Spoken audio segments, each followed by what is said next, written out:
Right, Love Running, what is it about? Some of you would have been here when I spoke about Love Running, particularly most of the people in the red t-shirts, because they decided to sign up to it.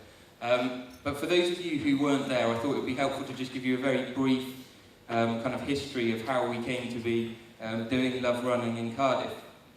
And back in, I think it was the beginning of March, in Bristol, came to speak to the church.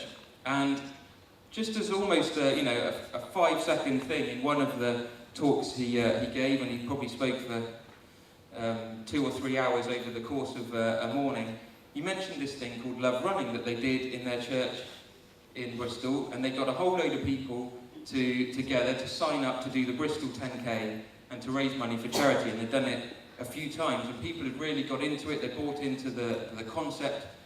Woodlands is a much bigger church than we are, and they'd had this year 500 people doing the Bristol 10K, and over 3 times of doing it, they've raised £300,000 or more for charity. Now, he didn't go into all the nitty-gritty, but as soon as he said this thing about Love Running and getting people to run for charity, it kind of really hit me between the eyes. Now, I wasn't a runner, I didn't run, I knew my brother was kind of getting into running, but the whole idea just seemed so simple and appealing and something that we should look into. And I kind of went away, and over the course of the next few months, the whole kind of thing just kept nagging at me. A few friends who used to be here in Woody and now in Woodlands in Bristol or associated with it and did Love Running, so my Facebook page got bombarded with requests for sponsorship. So the whole thing was there. I actually took up running for a number of reasons, but one of them was because this guy had said about Love Running, and I thought, well, I can't really try and start a running initiative if I can't run, or if I don't think it's feasible. So I'd run for about 6 weeks when I stood up in church, and I thought, yeah, you probably could do a 10K just about on 10 weeks training.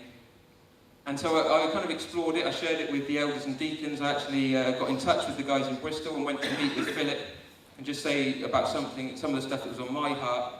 And they were amazing. They were really encouraging. Philip has been brilliant along the whole process. He was the first person to sponsor anybody because he saw our little total at 0 and thought it looked so sad. Someone better put some money. They shared their website with us. They let us use their screen printer to do the t-shirts, so they've saved us a whole load of money, which has meant more and more can go to the charities. So they've been a real blessing throughout the whole thing. And it's not about people who are runners, it's actually about ordinary people trying to put love in action by running. So there's kind of a clever play on words there. And it's a challenge, running 10K, but it's not insurmountable. And as you can see on the slogan, get fit, get friends, change the world, it works on so many levels. There's a lot of fitter people here than there were 10 weeks ago. There are people who have built new friendships with people in the church, with people from outside the church, and we'll go on to see how some of the money we've raised might change the world. So I stood up in church, it was exactly 10 weeks ago, so it was 9 weeks before the race, the Cardiff 10K, which happened last Sunday morning. And I kind of shared what was on my heart, thinking, well, maybe a few people will sign up. That's what I've been thinking. Maybe this will be a pilot, we'll do it again in a few years' time. But we'll get a few people to do it, see if we can get it to work. Maybe we'll raise a bit of money. Then, kind of in the week building up to it, I tested a few of my mates who I thought they're hot targets, I'll get them to do it. Got 3 or 4 people, so I knew it wasn't going to be a total flop, and we'll see how it goes. And I got a bit confident that we might get 15, 20 people, they might be able to get some friends. And I had this idea that we might be able to raise £5,000. Then on the morning that I spoke in church, I woke up quite early and I just felt a kind of prompting saying, no, you should be trying to raise £10,000. I thought, we can't, we haven't got enough people. They told me in Bristol, maybe they get about £200 a person.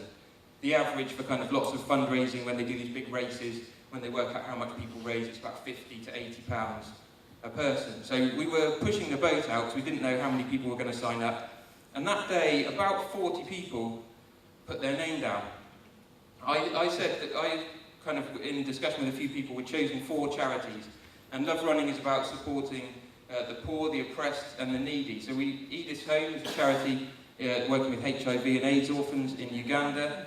The Burma Children's Fund works with young people in Burma, funnily enough. Clamai, which was is the selected charity of Cardiff Council this year, and we wanted to kind of honour our civic leaders by responding to that, and Cardiff Food Bank. Now we'll hear a bit more about Edith's Home, Clamai and the Food Bank today. They're going to tell us a bit about it as part of this service. The Burma Children's Fund unfortunately couldn't send anybody today, but they're coming in 2 weeks, so we'll still have an opportunity to hear a bit about what they would do. So about 40 people put their names down. Over the course of the next few weeks, a few people couldn't really commit to the training. We only had 9 weeks before race day, which is not really, the length of most training plans is 10, so we were asking people to push it. These were mostly novice runners.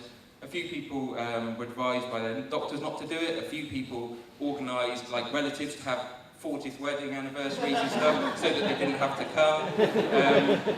So we ended up with 32 people running the Cardiff 10K last week, and you can see a motley crew there. And before I say a bit more, there's a short video. This is the Justin DVD for John, who's got so many videos he's not quite sure what he's doing, that just tells you a bit about the story of last week.